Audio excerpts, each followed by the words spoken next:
L'Asie du Sud-Est attire et fascine depuis des siècles. Laos, Thaïlande, Cambodge, Vietnam, des pays aux richesses culturelles et historiques à couper le souffle. Après la visite du parc archéologique d'Angkor, qui est inscrit au patrimoine mondial de l'UNESCO, nous descendrons le Mékong pour rejoindre Ho Chi Minh Ville, au Vietnam.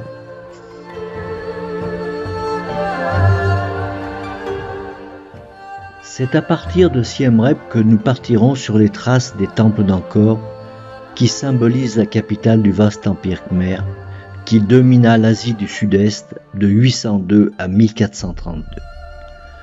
Alors divisé, c'est sous le règne du premier roi angkorien, Yavarman II, qui régna de 802 à 850, que l'empire khmer s'unifia. La disparition de la cité d'Angkor après 6 siècles d'existence est mal définie. 2 raisons principales. La première, un changement climatique important, suivi d'une grande sécheresse, et la dégradation du système hydraulique qui alimentait la cité en eau.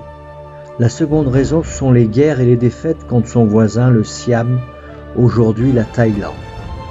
Fin 1431, c'est plus de 40 000 Khmers qui sont déportés et le pays est placé sous l'autorité du Siam. Après un voyage de 14 heures, nous nous installons à l'hôtel Victoria à Siem Reap. Après-midi tranquille, nous irons jusqu'à la porte sud de la cité d'Angkor Thom, cité royale construite au XIIe siècle. La cité a la forme d'un immense carré d'environ 3 km de côté, entouré de douves de près de 100 mètres de large. Le pont qui permet d'accéder à la porte sud est gardé de chaque côté par 54 géants. D'un côté les génies, de l'autre les démons.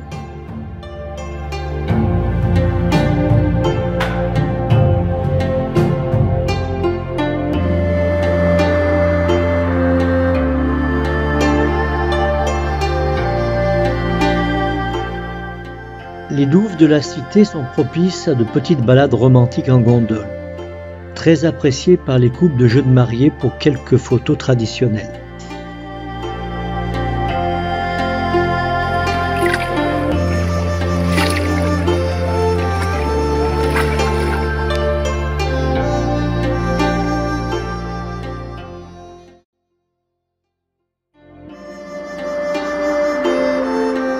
Créé en 1999, Centaure d'Angkor confectionne des produits naturels de qualité. Cosmétiques, encens, savon, bougies et confection de packaging en feuilles de palmier. Mais aussi torréfaction et poivre de campote. Sorte de commerce équitable qui emploie 70 personnes.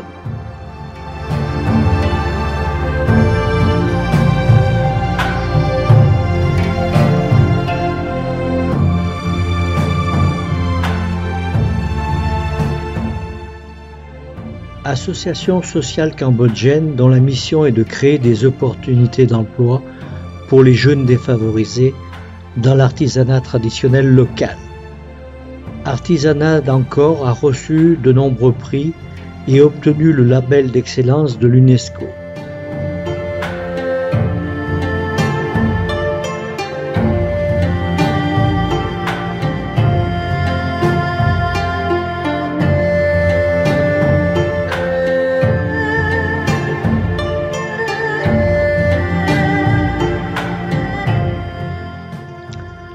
Nous empruntons à nouveau la porte sud d'Angkor Thom pour nous rendre au Bayon, temple qui se situe exactement au centre de la cité.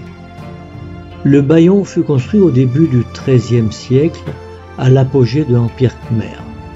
À l'origine, il y avait 54 tours, aujourd'hui il n'en reste plus que 37, chacune d'entre elles ornée de 4 visages censés illustrer les 4 vertus du Bouddha.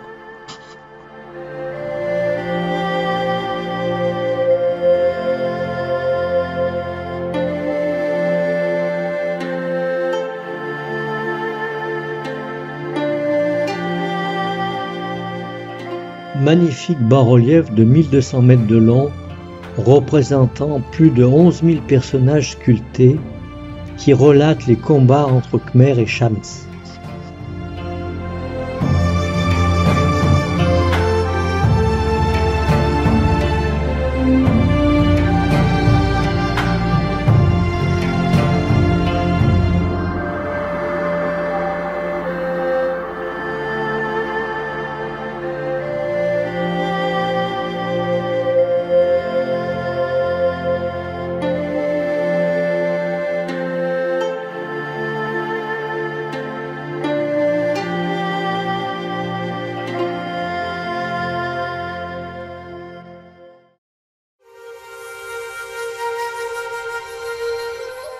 Élément spectaculaire, la terrasse des éléphants présente sur 300 mètres un cortège de pachydermes de 2,50 m de haut. Magnifique bas-relief.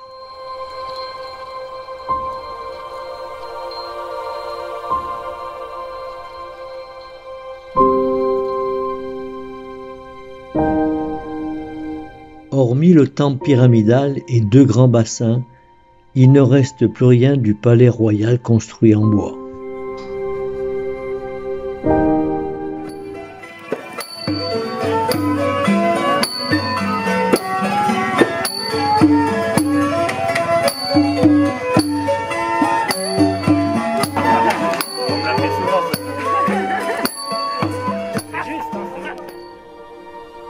Situé à l'est de la cité d'Ankortom, le Taprom date de la fin du XIIe siècle, sous le règne de Jayavarman VII. À la différence des autres temples, le Taprom a été laissé dans un état proche de sa découverte. Dans le temple, une inscription indique que près de 12 640 personnes travaillaient dans le Taprom.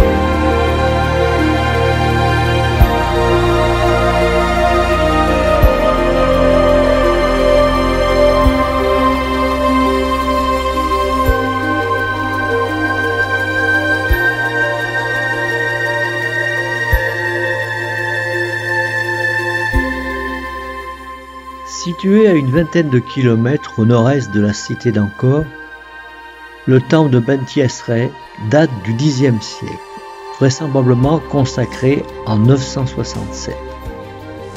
Découvert et dégagé très tardivement en 1924 par l'école française d'Extrême-Orient.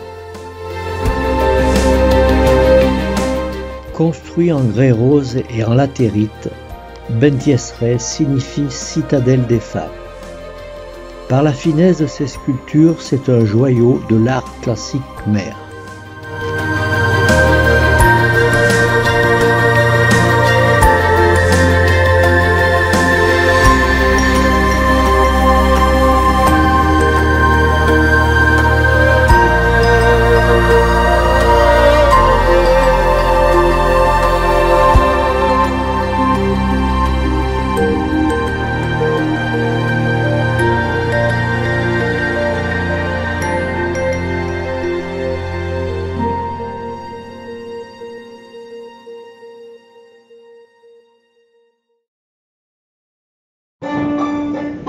Pour terminer la journée, divertissement au cirque phare.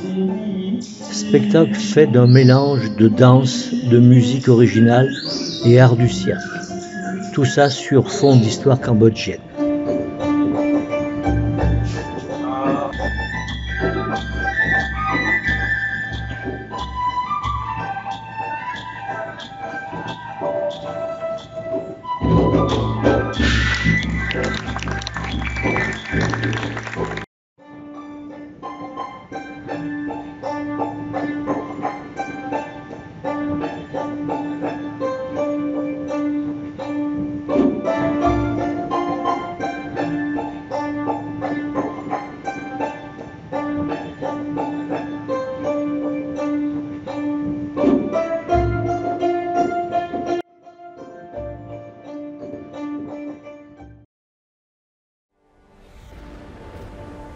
Le temple d'Angkor Wat est le plus grand édifice religieux jamais construit au monde.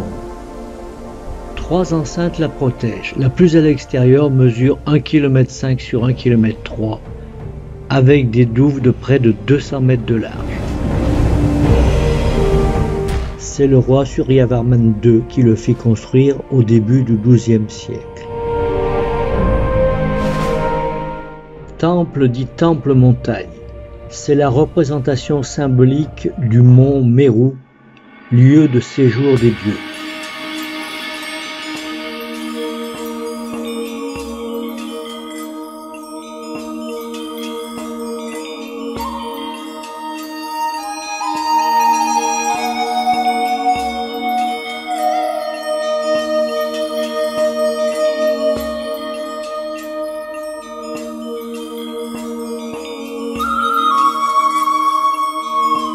Les bas-reliefs racontent de très populaires récits mythologiques hindouistes, comme le Bharatage de la mer, le Ramayana, textes fondamentaux légendaires.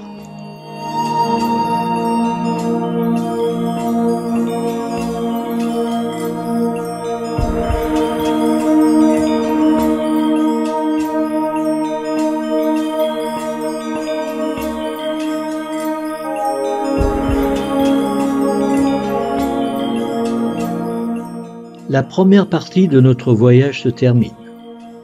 À partir de Siem Reap, nous avons découvert les 5 plus importants temples sur la quarantaine recensée. Le parc archéologique est un incroyable vestige d'une richesse assez exceptionnelle qui témoigne bien de la puissance de l'Empire Khmer du 9e au 15e siècle.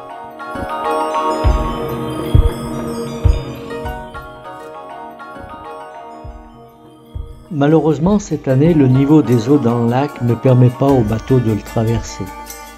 Notre embarquement sur l'Indochine 2 se fera donc à l'extrémité sud du lac Tonlé. Nous irons jusqu'à Ho Chi Minh Ville en passant bien sûr par la capitale du Cambodge, Phnom Penh.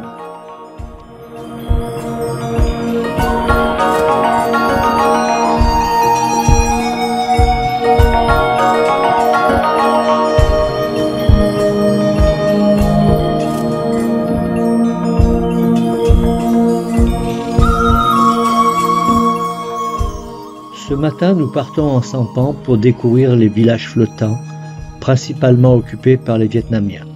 Par contre, les maisons situées sur les berges sont occupées par les Cambodgiens. Dans ce secteur, la variation entre la crue et la décrue peut atteindre 6 à 7 mètres.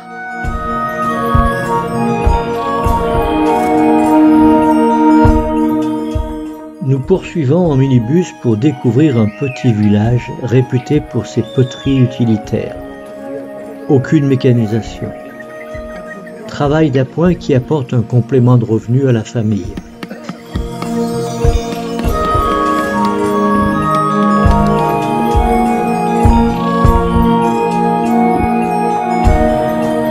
Rencontre avec Monsieur Ri, grand-père et septuagénaire, qui exerce un métier peu connu des Occidentaux, malafoutier. Métier difficile qui consiste à récupérer la sève des bourgeons de fleurs femelles du palmier. Après cuisson et séchage, il obtient ce que l'on appelle le sucre de palme. Chaque année, un palmier peut produire 90 kg de sucre.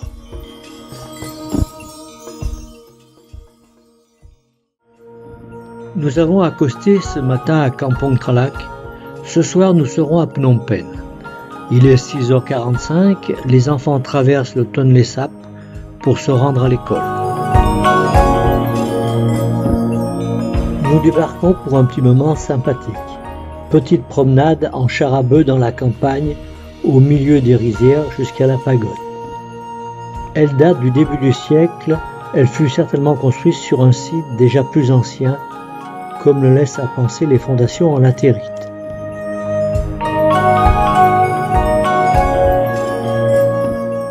Pendant la période des Khmers rouges, la pagode a servi d'entrepôt, et notamment pour le stockage du sel, ce qui, avec l'humidité, a fortement dégradé les peintures murales.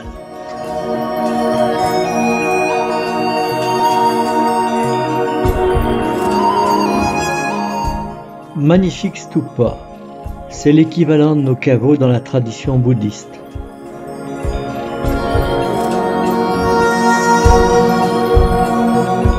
Nous arrivons au port de Phnom Penh en milieu d'après-midi et sautons dans un tuk-tuk pour faire un petit tour de la ville. Mais quelle galère!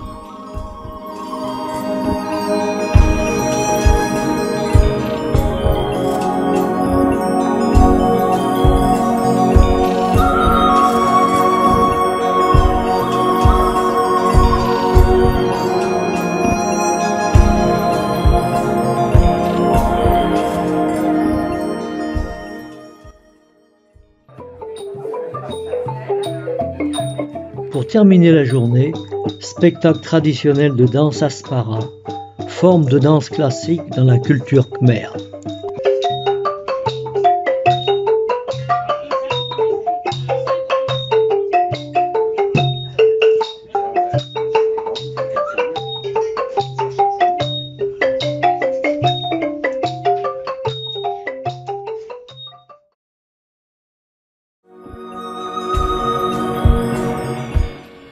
Ce matin, nous commençons par la visite du magnifique palais royal. Il a été construit en 1860 face au fleuve pour accueillir la cour royale qui quittait Udong pour Phnom Penh. L'ensemble est constitué de jardins, palais et pagodes aux toits dorés, sur 18 hectares. Le palais du trône majestueux avec sa hauteur de 59 mètres, toujours utilisé pour les actes officiels et événements religieux. Un peu à l'écart, à l'arrière du palais du trône, la pagode d'argent ou pagode du trésor. Ainsi appelée car 5329 dalles d'argent massif tapissent le sol. La pagode abrite également un Bouddha en émeraude, d'autres en cristal, d'autres en or incrusté de diamants. Sur l'esplanade, devant la pagode d'argent, magnifiques stupas royaux. Édifice qui accueille les cendres du défunt.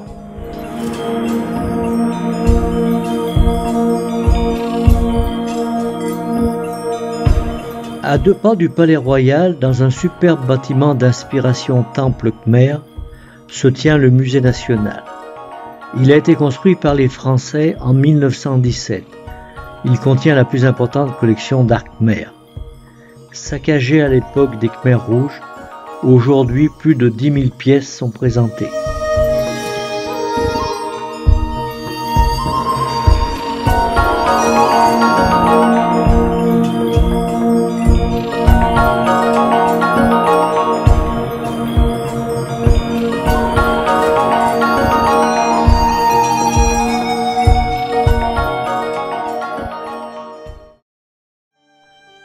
Dans l'après-midi, au travers de la visite de la tristement célèbre prison S21, nous revivrons une période noire de l'histoire du Cambodge.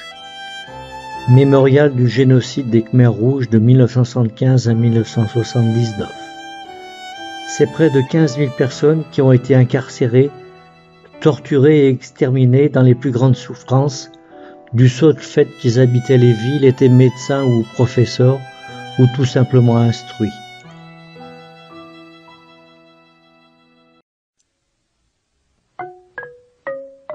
Le marché central fait partie des attractions principales de Phnom Penh. Construit dans les années 30, il est de style art déco. De son dôme d'une hauteur de 26 mètres et d'un diamètre de 50 mètres partent 4 ailes. C'est plus de 3000 commerces qui sont installés.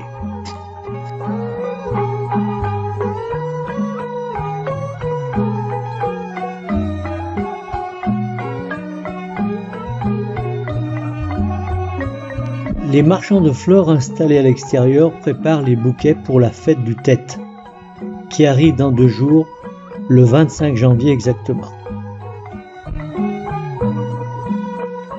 17 h, tout le monde à bord. Nous appareillons pour Chodok, juste après la frontière vietnamienne, que nous atteindrons demain matin. Le Tonlé Sap rejoint le Mekong au cœur de Phnom Penh. Superbe confluence.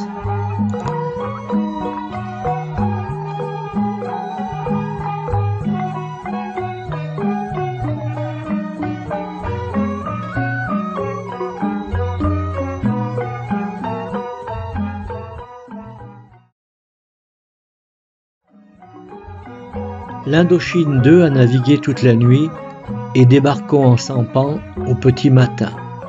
En remontant le Mekong, nous ferons un arrêt dans une des nombreuses fermes piscicoles. Les poissons sont élevés sous la barge dans une immense cage.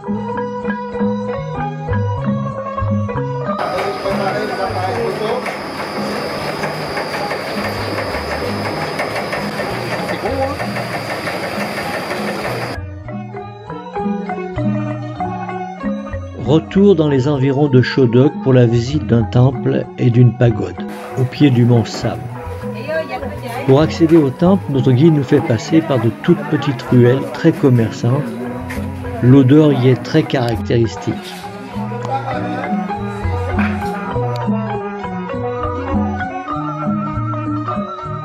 Le temple est un lieu très important de pèlerinage. Les fêtes ont lieu du 22 au 27 avril à la date lunaire et attirerait près de 1 million de pèlerins.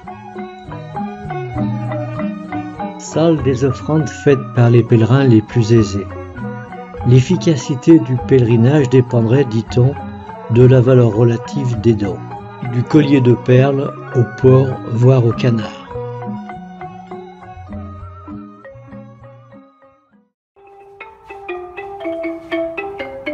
À quelques hectomètres du temple, la pagode Te An, d'architecture hindoue, bien que son entrée soit d'un style purement vietnamien. Elle a été édifiée en 1847. À l'intérieur, nous avons plus de 150 statues en bois de divinités.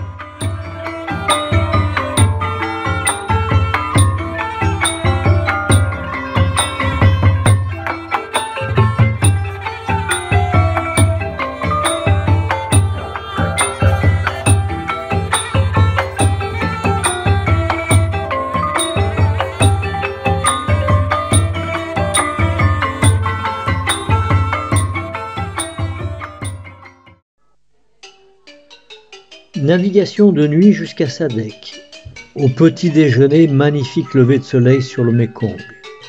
Sadek, petite bourgade au bord du Mékong, était appelée Jardin de la Cochinchine. Le marché, inimaginable pagaille sur 800 mètres de long. Il faut se frayer un chemin entre les marchands, les motos, les acheteurs et bien sûr les touristes.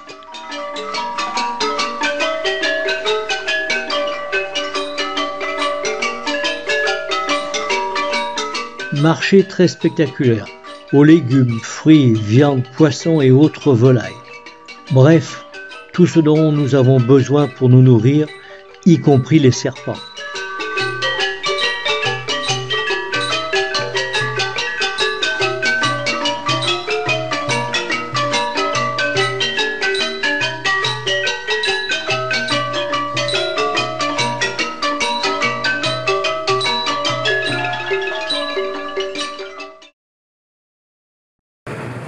Balade dans la ville de Sadek. Superbe maison dite maison communale, endroit où on faisait le stockage et le négoce du riz. Mais les inscriptions sur les colonnes confirment quand même les origines religieuses de ce bâtiment.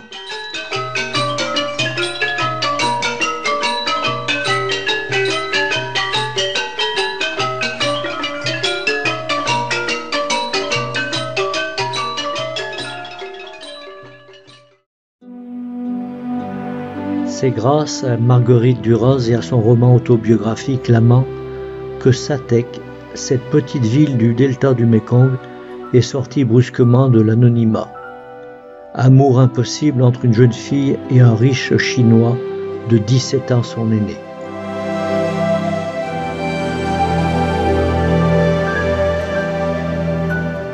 Nous visitons la maison de l'amant où Marguerite Duras d'ailleurs n'est jamais venue. À la mort de l'amant au début des années 70, la maison fut réquisitionnée et transformée en poste de police. En 2006, le lieu devient vestige culturel et ouvert au public.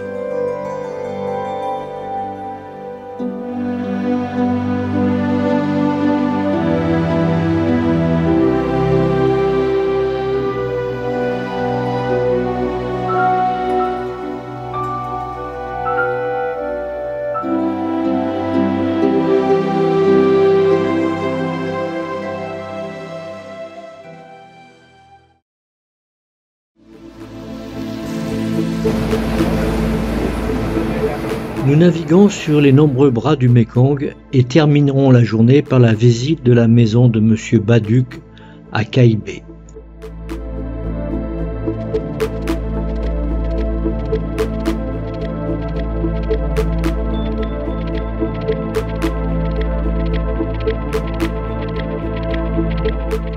Maison construite au XIXe siècle de style colonial, au caractère français et vietnamien.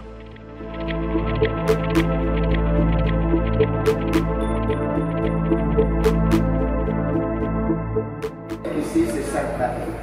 Saint-Travée, au milieu de la travée principale, vous avez l'hôtel des ancêtres. Alors, ça,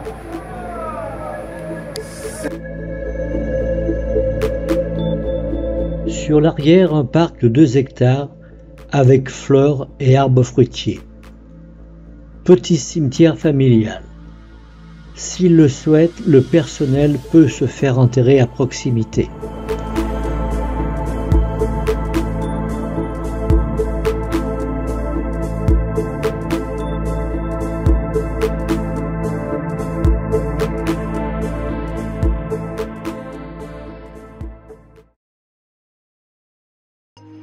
En ce jour du Nouvel An vietnamien, appelé aussi fête du Tet, nous sommes au cœur du delta du Mekong. Nous partons visiter la plus grande île située en face de Mai Tho, l'île de la Licorne.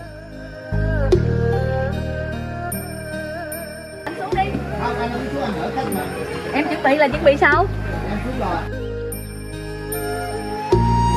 Pour parvenir au cœur de l'île, nous faisons une superbe balade en sampan sur les canaux.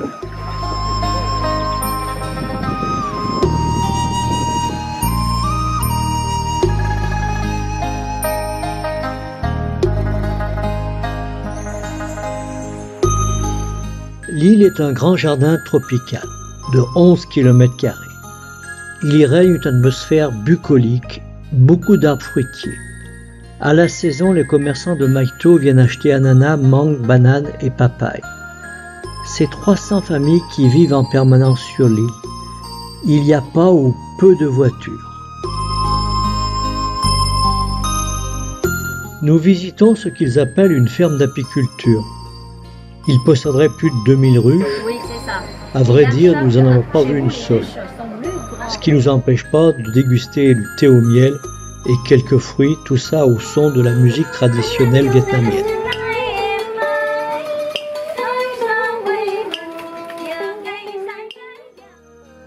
Il est 10 heures. Les sampans nous ramènent à bord de l'Indochine 2 qui appareillera pour Ho Chi Minh Ville.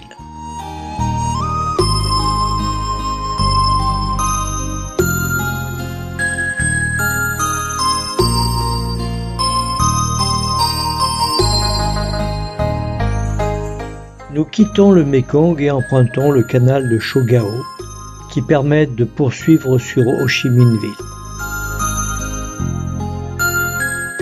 Habituellement, énormément de trafic dans le canal. Mais aujourd'hui, c'est férié, fête du Tet, tout est arrêté et pour quelques jours.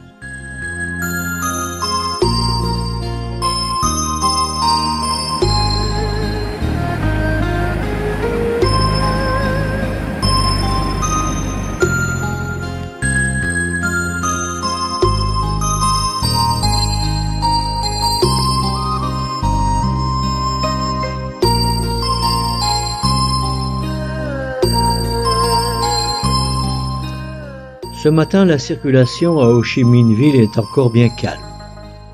Seul le train qui relie la ville à Hanoï nous oblige à faire un arrêt.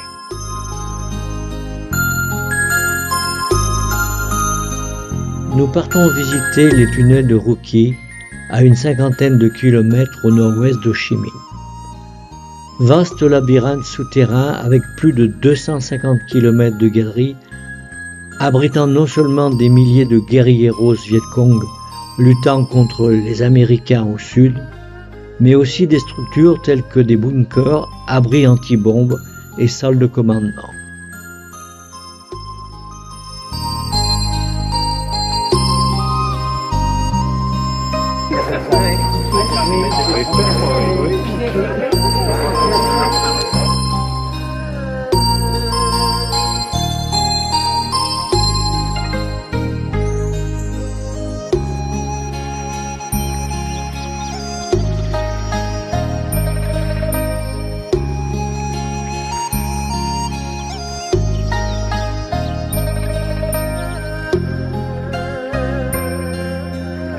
Sur le retour, visite du musée d'histoire du Vietnam. Construit en 1929, à l'époque de l'Indochine française, il présente des collections de la préhistoire à la dynastie Nguyen, aux environs des années 1945.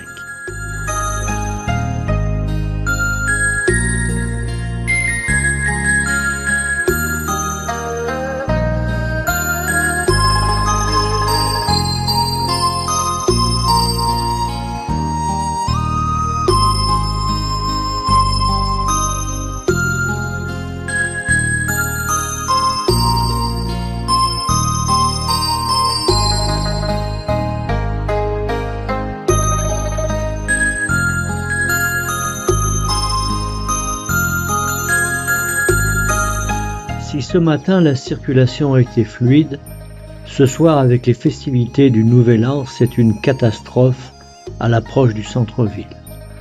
Nous retrouverons vite le calme sur le bateau et autour du cocktail de revoir.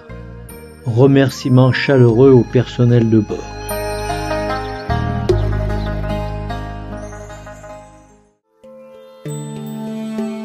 Nous profitons une dernière fois du très joli lever de soleil sur la rivière Saïgon.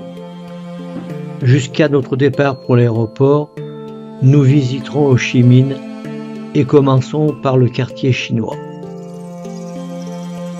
Temple taoïste dédié à la déesse de la mer.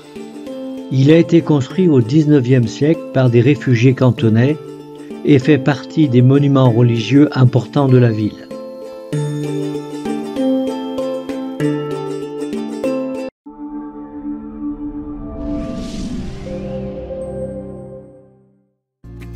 Raconte-moi ce nom étrange et difficile à prononcer que je porte depuis que je suis née. Raconte-moi le vieil empire et le trait de mes yeux bridés qui disent mieux que moi ce que tu n'oses dire. Retour au centre-ville à la poste centrale. Elle a été construite entre 1886 et 1891 par l'administration des postes françaises. La charpente métallique a été conçue par Gustave Eiffel. Un jour, dire bonjour à ton âme. Un jour. Elle a été construite par les Français en 1880. Tous les matériaux sont arrivés de France. Pour les murs, les briques viennent de Toulouse. Raconte-moi ma couleur, mes cheveux et mes petits pieds. Nous allons atteindre la rue Pasteur qui est magnifiquement décorée pour les fêtes du Nouvel An. D'ailleurs, la rue Pasteur est une des 4 rues qui n'a pas été débaptisée en 1955 lors de la création de la République vietnamienne. Je ne connais de mon pays que des photos de la guerre. C'est avec ce beau parterre de fleurs que prend fin notre voyage dans le sud-est asiatique. Pays trop longtemps affaibli par les guerres et débarrassé du colonialisme, le Cambodge et le Vietnam aujourd'hui vont vers un avenir bien meilleur. Un jour, j'irai là-bas te dire bonjour, Vietnam.